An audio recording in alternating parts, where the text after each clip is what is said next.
Hello everybody, this is a KB article video on how to use the custom message feature in order time.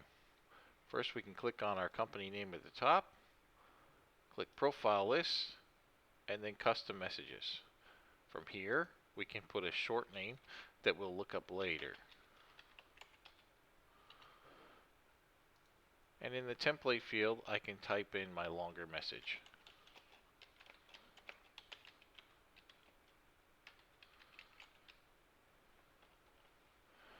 Now I just click save and OK. And let's go see where we can use this. Click on home, open a sales order or another type of order. Visit the Memo and Instructions tab.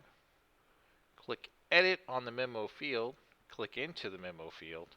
Now you'll need to hold down Alt and G on your keyboard. And you can see now on the right side that opened up a drop-down menu where I can select my message. Then I can click Save, and my message is here.